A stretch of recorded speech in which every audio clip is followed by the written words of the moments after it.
Assalamualaikum warahmatullahi wabarakatuh. Perkenalkan, nama saya Nurjia Sahrin dengan NIM 1314211097.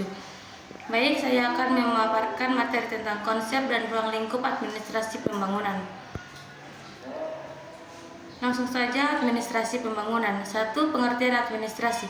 Administrasi adalah seluruh kegiatan mulai dari pengaturan hingga pengurusan segala halnya yang dilakukan untuk mencapai tujuan bersama. Administrasi tidak bisa dilakukan oleh satu orang saja karena membutuhkan kerjasama antar dua orang atau lebih. Administrasi sendiri pada dasarnya merupakan ilmu pengetahuan yang berkembang pada awal abad ke-19. Dengan semakin berkembangnya zaman dan ilmu pengetahuan, administrasi pun juga ikut berkembang hingga pada akhirnya banyak diaplikasikan untuk memenuhi kebutuhan di berbagai negara di dunia.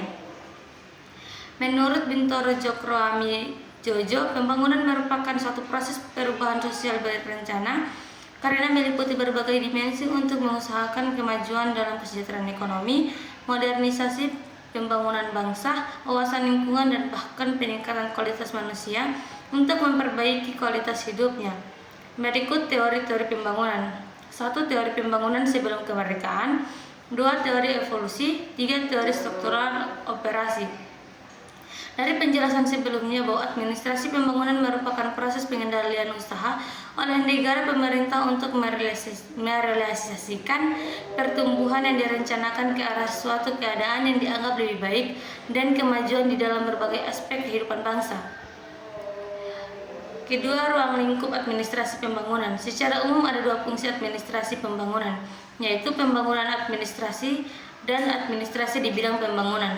Kedua fungsi ini saling berhubungan dan saling melengkapi dalam proses pembuatan kebijakan. Jadi, di sini ada dua poin penting yang harus dibedakan, yaitu administrasi bagi pembangunan dan pembangunan di bidang administrasi. Berikut penjelasan singkatnya. 1. Administrasi bagi pembangunan.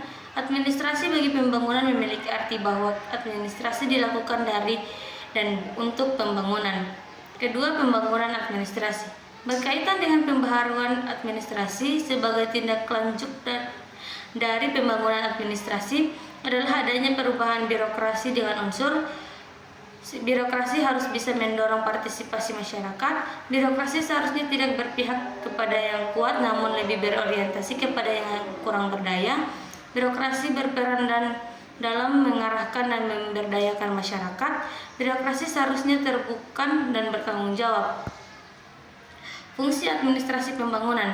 Fungsi administrasi pembangunan mempunyai fungsi dalam perumusan kebijakan dan program-program pembangunan yang pelaksanaan dilakukan secara efektif untuk kesejahteraan rakyat.